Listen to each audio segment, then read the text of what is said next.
또는 이에 준하는 국가 비상사태로 저가 교전 상태에 있거나 사회 질서가 극도로 교란되어 행정 및 사법 기능의 수행이 현저히 곤란한 상황이 현실적으로 발생하여야 한다는 것입니다.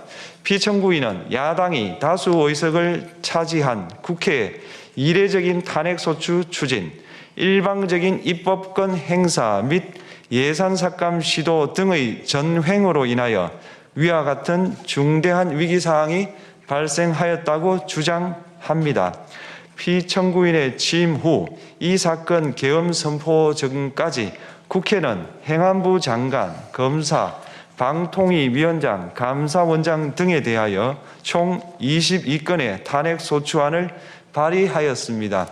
이는 국회가 탄핵소추 사유의 위헌위법성에 대해 숙고하지 않은 채 법 위반의 의혹에만 근거하여 탄핵심판 제도를 정부에 대한 정치적 압박 수단으로 이용하였다는 우려를 낳았습니다. 그러나 이 사건 계엄 선포 당시에는 검사 1인 및 방통위위원장에 대한 탄핵심판 절차만이 진행 중이었습니다. 피청구인이 야당이 일방적으로 통과시켜 문제가 있다고 주장하는 법률안들은 피청구인이 제의를 요구하거나 공포를 보류하여 그 효력이 발생되지 않은 상태였습니다.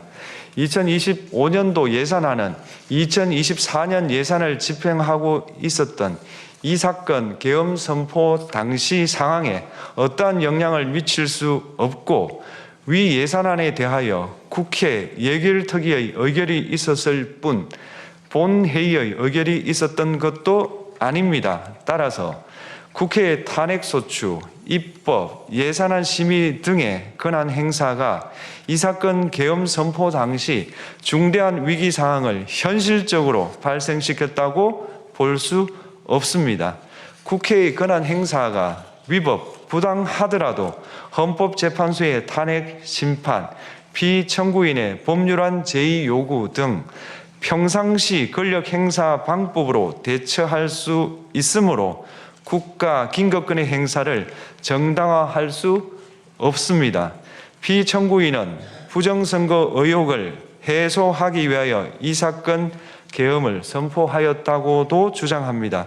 그러나 어떠한 의혹이 있다는 것만으로 중대한 위기 상황이 현실적으로 발생하였다고 볼 수는 없습니다. 또한 중앙선관위는 제22대 국회의원 선거 전에 보안 취약점에 대하여 대부분 조치하였다고 발표하였으며 사전, 우편, 투표함, 보관장소, CCTV 영상을 24시간 공개하고 개표 과정에 수검표 제도를 도입하는 등의 대책을 마련하였다는 점에서도 피청구인의 주장은 타당하다고 볼 수 없습니다. 결국 피청구인이 주장하는 사정을 모두 고려하더라도 피청구인의 판단을 객관적으로 정당화할 수 있을 정도의 위기 상황이 이 사건 계엄 선포 당시 존재하였다고 볼 수 없습니다. 헌법과 계엄법은 비상계엄 선포의 실체적 요건으로 병력으로서 군사상의 필요에 응하거나 공공의 안녕 질서를 유지할 필요와 목적이 있을 것을 요구하고 있습니다. 그런데 피청구인이 주장하는 국회의 권한 행사로 인한 국정마비 상태나 부정선거 의혹은 정치적, 제도적, 사법적 수단을 통하여 해결하여야 할 문제이지 병력을 동원하여 해결할 수 있는 것이 아닙니다. 피청구인은 이 사건 계엄이 야당의 전횡과 국정위기 상황을 국민에게 알리기 위한 경고성 계엄 또는 호소형 계엄이라고 주장하지만 이는 계엄법이 정한 계엄 선포의 목적이 아닙니다. 또한 피청구인은 계엄 선포에 그치지 아니하고 군경을 동원하여 국회의 권한 행사를 방해하는 등의 헌법 및 법률 위반 행위로 나아갔으므로 경고성 또는 호소형 계엄이라는 피청구인의 주장을 받아들일 수 없습니다. 그렇다면 이 사건 계엄 선포는 비상계엄 선포의 실체적 요건을 위반한 것입니다.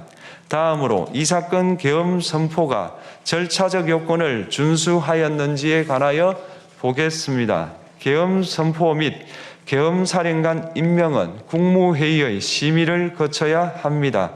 피청구인이 이 사건 계엄을 선포하기 직전에 국무총리 및 9명의 국무위원에게 계엄 선포의 취지를 간략히 설명한 사실은 인정됩니다.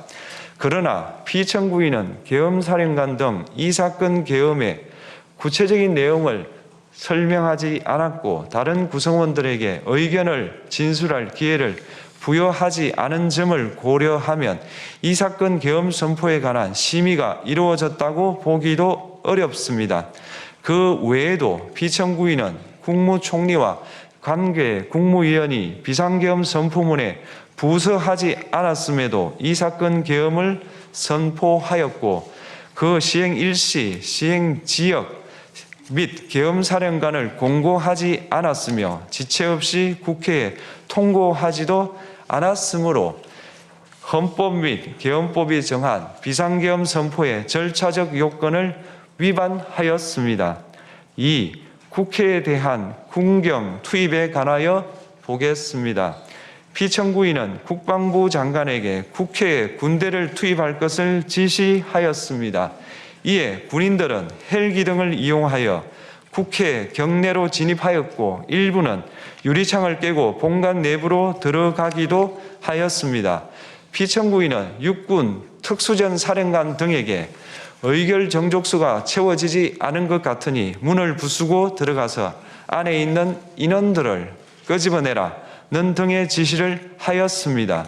또한 피청구인은 경찰청장에게 계엄사령관을 통하여 이 사건 포고령의 내용을 알려주고 직접 6차례 전화를 하기도 하였습니다. 이에 경찰청장은 국회 출입을 전면 차단하도록 하였습니다.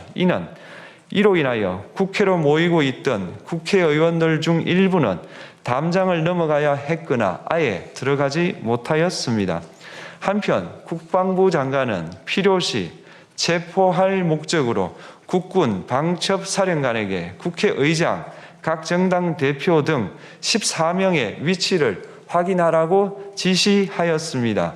피청구인은 국가정보원 1차장에게 전화하여 국군 방첩사령부를 지원하라고 하였고 국군 방첩사령관은 국가정보원 1차장에게 위 사람들에 대한 위치 확인을 요청하였습니다. 이와 같이 피청구인은 군경을 투입하여 국회의원의 국회 출입을 통제하는 한편 이들을 끌어내라고 지시함으로써 국회의 권한 행사를 방해하였으므로 국회에 계엄 해제 요구권을 부여한 헌법 조항을 위반하였고 국회의원의 심의 표결권, 불체포 특권을 침해하였습니다. 또한 각 정당의 대표 등에 대한 위치 확인 시도에 관여함으로써 정당 활동의 자유를 침해하였습니다.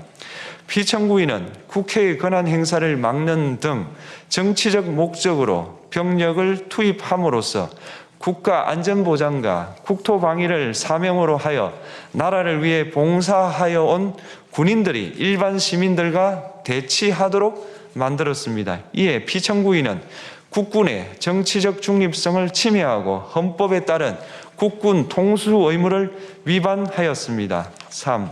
이 사건 포고령 발령에 관하여 보겠습니다. 피청구인은 이 사건 포고령을 통하여 국회, 지방의회, 정당의 활동을 금지함으로써 국회에 계엄 해제 요구권을 부여한 헌법조항, 정당 제도를 규정한 헌법조항,